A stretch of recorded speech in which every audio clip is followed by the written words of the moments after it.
Yeah, but for me, again, if I didn't have Banks, Tommy, and Rain, I wouldn't have survived in a lot of ways. But at the same time, I love them to death. But the stress that they also brought, right? It's like because you have partners and like you have expectations for each other, and you like so there's pros and cons, right? But I know you've also shared and like we've talked in the past, and I think for you were kind of solo for so long, running it. So how did it feel to bring in?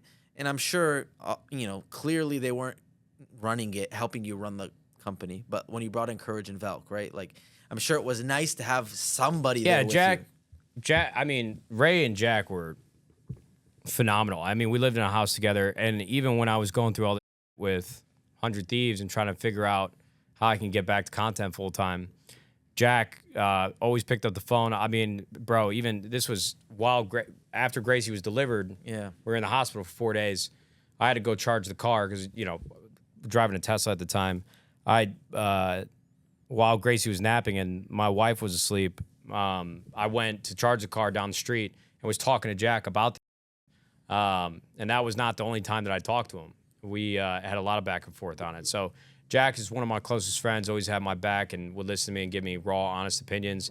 Ray, dude, she's turned into a superstar in her own right and was instrumental in the growth of 100 Thieves. And she's now just like sort of in another atmosphere. Like she's a superstar. Yeah.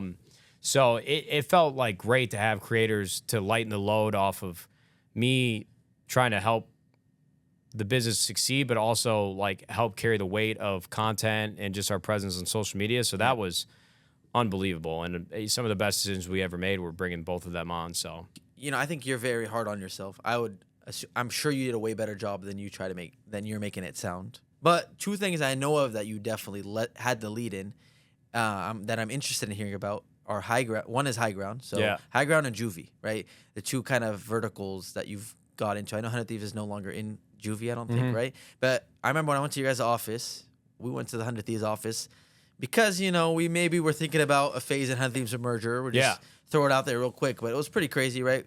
We almost merged. We had a few meetings and hilarious though. Actually, I remember from that meeting because you were talking about tweaking. I remember you were so worried about like employees looking in at because there was like a presentation on the screen.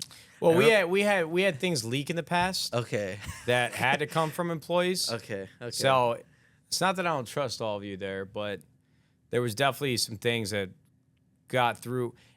We went. There were certain meetings that we would have, all company meetings, where we went with transparency, like keeping everybody informed. Yeah. And then all of a sudden, some tweets started popping out from some of these journalists. We're like, okay, yeah, that sucks. Maybe we got to reel it in because either somebody that working here doesn't like us or they just don't care. I mean, we had like 100 employees at some time. Did you have a same amount? Yeah.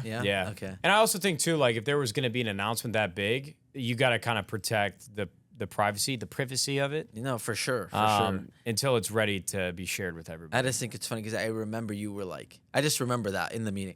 We had a few meetings and it seemed like a pretty possible and a cool idea at the time. It obviously didn't come to fruition, but would have been in a different world, would have been really cool, would have been crazy to see. We still got the logos here, right, on the same shirt. Let's reciprocate this. I can't believe you asked me to do a podcast. You're making videos again. I mean, this is awesome. It is very interesting. To your point, the world is healing. You said you thought you hated gaming. I thought I hated YouTube too, but it wasn't really the case. Like I maybe was burnt out, and I think all the stress of FaZe too made me feel like I just wanted nothing to do with anything. But when I started this, I've really enjoyed it again. So appreciate you for being one of the features. I mean, people are gonna be super excited to see you and Hex and a couple of other people like Scump have been commented a lot. So I was sitting in the bathroom and I was like, man, we've been talking for a while. Did I overshare? Am I gonna have like texts and tweets about this? And then I realized I'm like, dude, I say the most heinous shit on my stream. What am I worried about? Don't worry. I ask some questions, but I don't try to bait anything that is. I don't think you don't even need to say that. I'm just like, no. I don't care. I don't mind sharing anything. No, I know because I did it with Ninja. I had a convo with Ninja too, and it's like, I just made it clear to him I'm not gonna try to ask him some drama to try to get a clip or anything like that. It's Damn, you didn't, lost though. your YouTube ways, bro. Nah, I think. You weren't I ever a think, drama YouTuber, anyways. No, I wasn't. I was just. You were clean. I was a brain rot clickbaiter. That's all I did, buddy. Gaming and just whatever can get the views. On Honestly, that bro, day. you started. Yeah, I love it.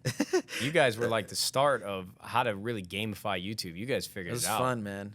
So this is a different chapter. This is actually trying to make high quality stuff and kind of evergreen stuff. So this convo is one of them. So thank you.